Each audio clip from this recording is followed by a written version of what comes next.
वंदे मातरम। प्रथमे आमे साइलेंस करिवु गोटे सेकेंड तापरे विषय वस्तु बोलू। साइलेंस।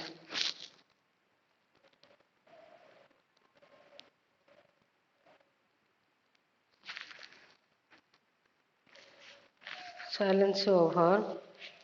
प्रथमे सप्तम पिला माननकु मोर शारदीय अभिनंदन। तापरे आमे गत क्लास रे पुष्प की अभिलाषा पढ़िथिलु।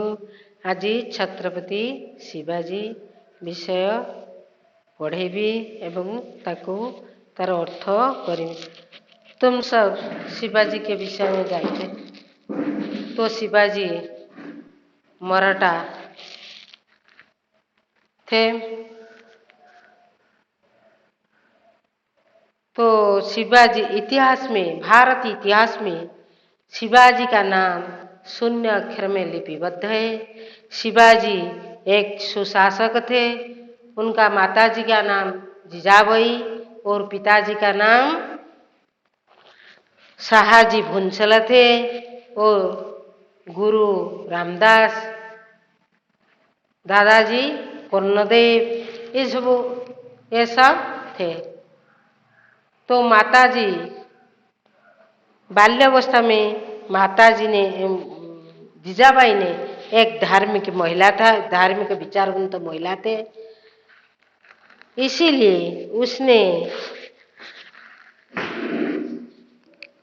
शिवाजी को बाल्यावस्था में रामायण महाभारत का कहानी सुनाते थे। तो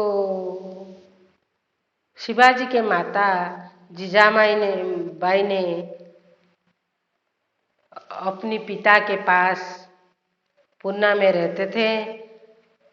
उसका शिवाजी का पालन पोषण उसका माता करते थे। तो शिवाजी के विषय हम आज पढ़ेंगे। मैं पहले उसका रीडिंग करते हो, तुम भी करो। तो शिवाजी एक साहसी और वीर थे और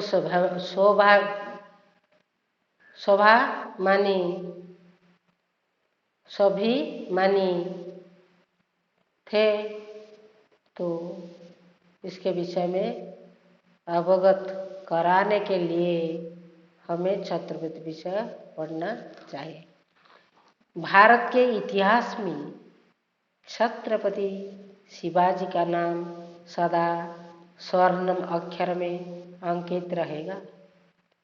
वे देश प्रेमी, स्वतंत्रता प्रेमी होने के साथ साथ साहसी एवं स्वाभिमानी भी थे।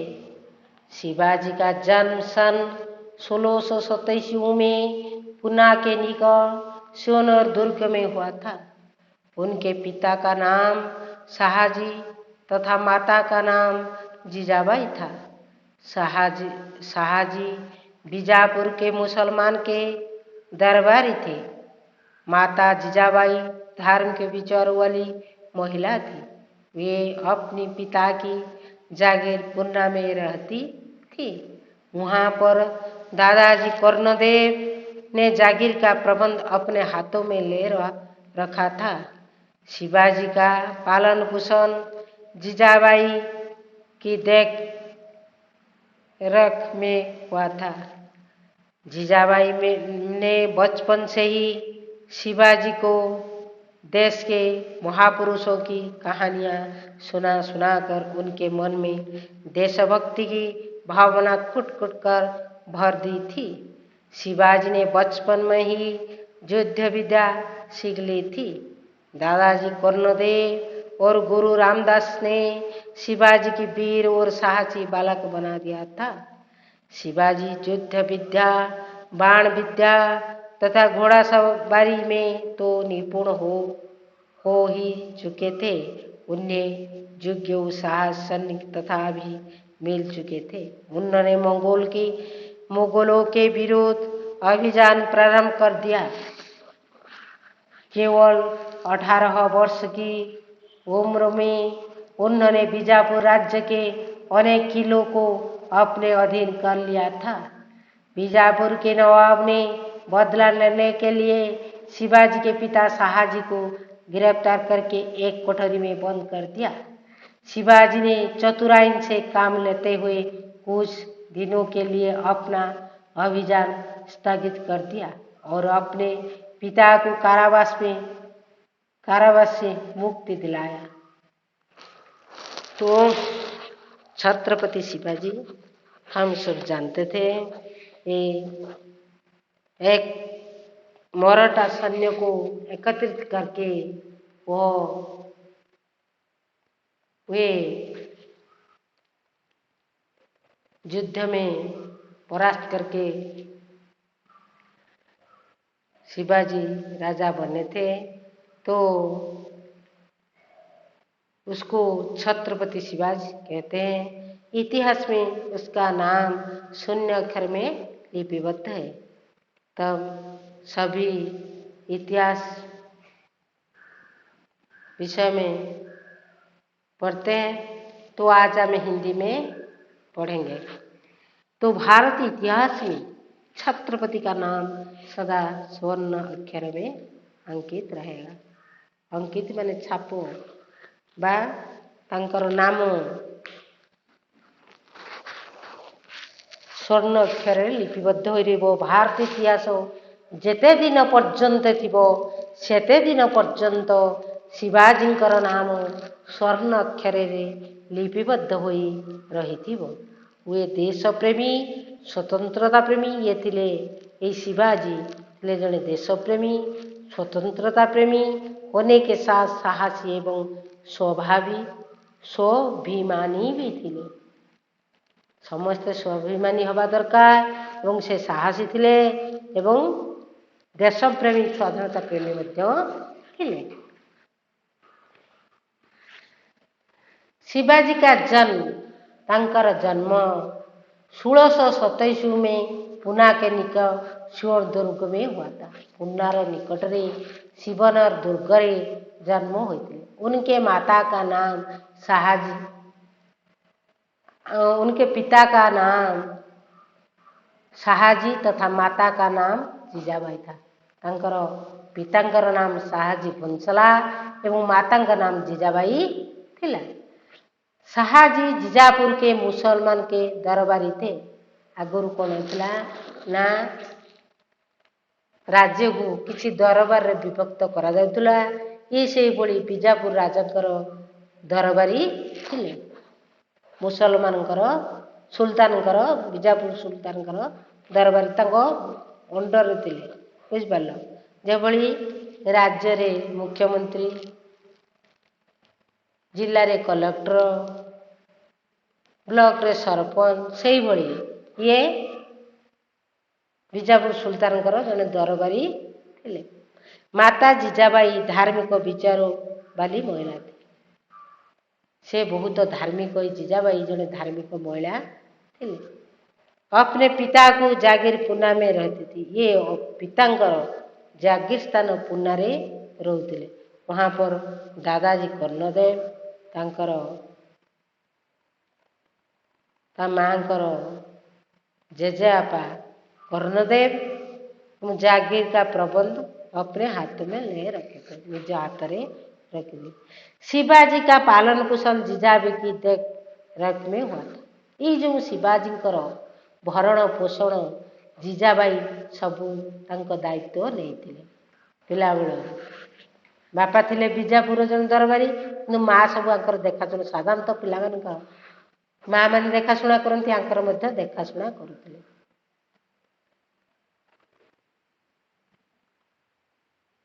जीजाबाई ने बचपन से ही शिवाजी को देश के महापुरुषों की कहानियां सुना कर मन में देशभक्ति का भावना कूट कूट कर भर दी थी। यही जो शिवाजी एक धार्मिक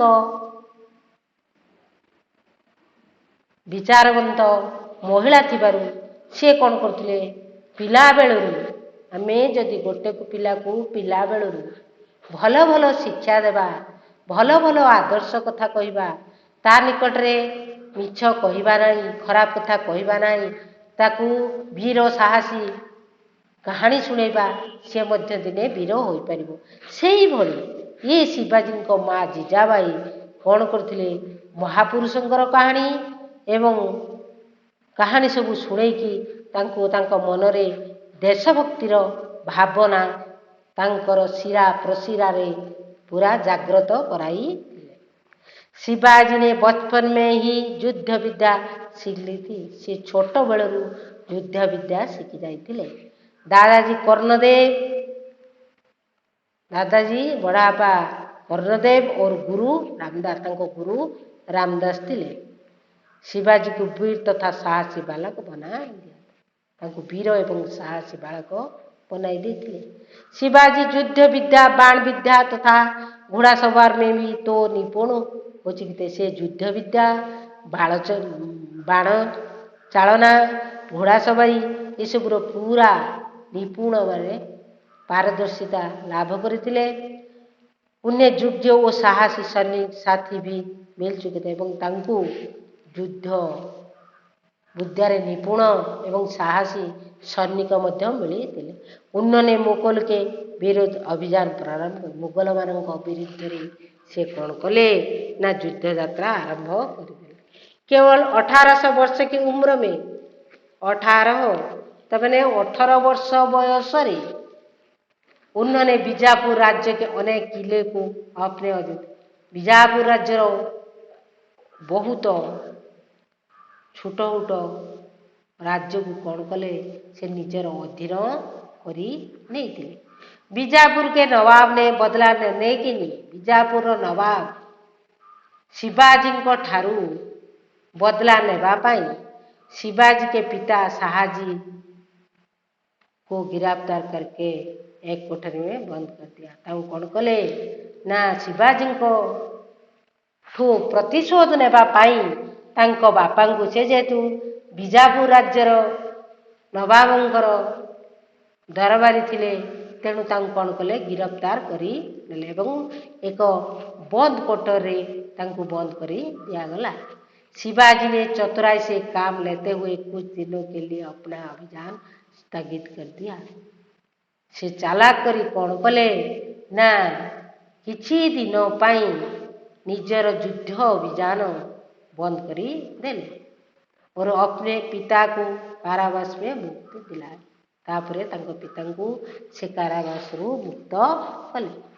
कुछ दिनों पश्चात शिवाजी ने फिर अपना अभियान तेज कर दिया। किछि दिन परे कौन कले शिवाजी ने पुणी तांकर अभियान प्रखर करदेले। बीजापुर के नवाब ने मराठा सैनिकों को कुचलने के लिए अफजल खां के नेतृत्व में एक विशाल सेना भेजी। यही बीजापुर नवाब मराठा सैन्य मानों को पूरा दली चकटी मारी देबा पाई से अफजल खां को नेतृत्व में एक विशाल सेना पठाइले। अफजल खां ने शिवाजी को पकड़ने के लिए संधि का ढंग रचा। से युद्ध रे तांको जय करि पारले नहीं। से कौन कले एक प्रतारणा खेलिले कौन ना तांको धरिबा पाई तांको से गुटे संधि करिवार मिछि मिछिका संधि करिवार प्रवचना कले। उसने शिवाजी को एकांत में मिलने का संदेश भेजा।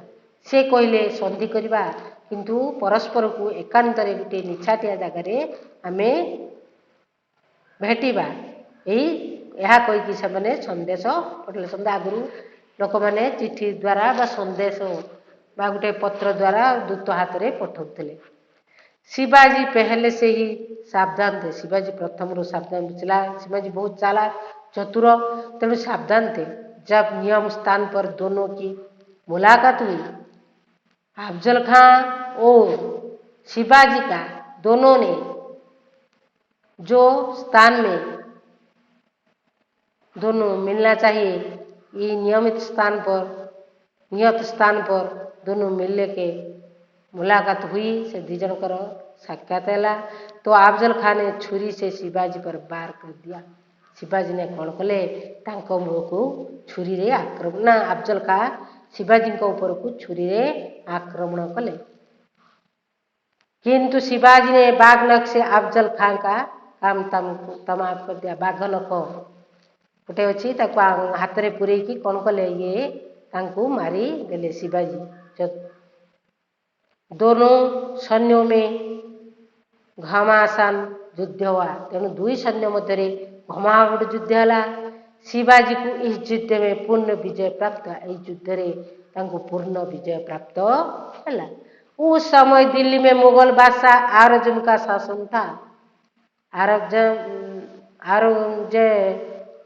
औरंगजेब थिले बादशाह, दिल्ली का बादशाह शाहजहां का पुत्र बेटा था।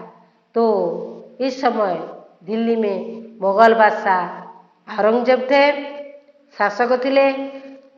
उसने शिवाजी को पकड़ने के लिए शास्ता खां के नेतृत्व में एक विशाल सेना, शास्ता खां को लेकिन शिवाजी को हराया एक विशाल सेना पठाइले, किंतु मुगल सेना को युद्ध में पराजय के मुह देखना पड़ा। युद्ध में पराजयर मुह देखा पड़ा।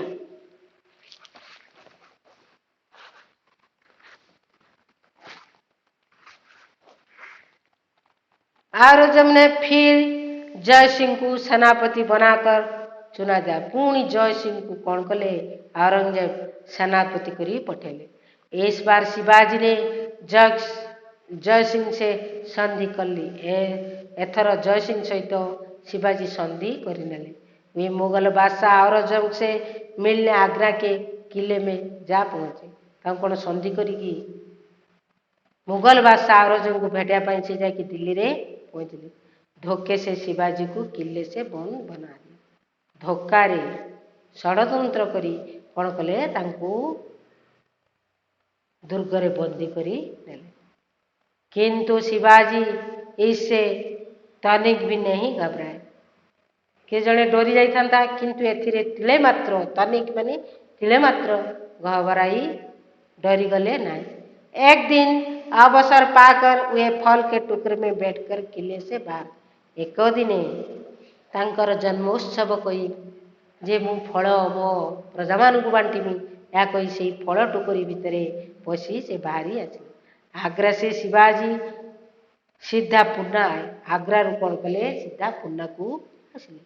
उन्होंने अपने सैनिकों को एकत्रित किया, निजर सैन्य मान को एकत्रित कले और मुगल के दुर्ग पर आक्रमण करना शुरू कर दिया। तांका मराठा सैन्य को एकत्रित करी से कौन कले आक्रमण आरंभ कर दिले। थोड़ी समय में उन्होंने सिंहगढ़, किसी समय मध्य सिंहगढ़, गुलकुंडा और बीजापुर के दुर्ग को अपने अधिकार में कर लिया। यही सब दुर्ग कौन गुलकुंडा, बीजापुर, सिंहगढ़ ये सब कौन कले निज अधीन कर। तत्पश्चात उन्होंने छत्रपति के उपाधि धारण कर स्वतंत्र मराठा राज्य की स्थापना की। छत्रपति शिवाजी नाम रे प्रतिष्ठित होई स्वतंत्र मराठा राज्य स्थापना कले। शिवाजी का शासन प्रबंध उच्चकोटि का था, उच्चकोटि थिला। वे विद्वान का बड़ा आदर करते थे, विद्वान मानकर बहुत आदर करुले। उनके राज्य में स्त्रियों के विशेष स्थान प्राप्त था। आंको राज्य रे स्त्री मान को सम्मान दिया जाउतिला, विशेष स्थान दिया जाउतिला। वे धर्म का पालन करते थे, धर्म र पालन करुले। सन 1680 में भारत का यह महान सुपुत्र यही भारत का महान सुपुत्र शिवाजी ने 1680 में स्वर्ग सिधार गए थे, मृत्युवरण हुआ था। आज भी लोग उनका नाम आदर और सम्मान से लेते। आज भी लोग उसका नाम आदर और सम्मान के साथ लेते हैं। तो यो शिवाजी का सरल व्याख्या। तो मैं दूसरी पीरियड में, अगले पीरियड में उनका अभ्यास कार्य और शब्द का अर्थ लिखोगा, तुम भी उसको लिखना चाहिए। तो आज का हमें विदाई लेते हैं। आज में विदाई लेते हैं। तो वंदे मातरम।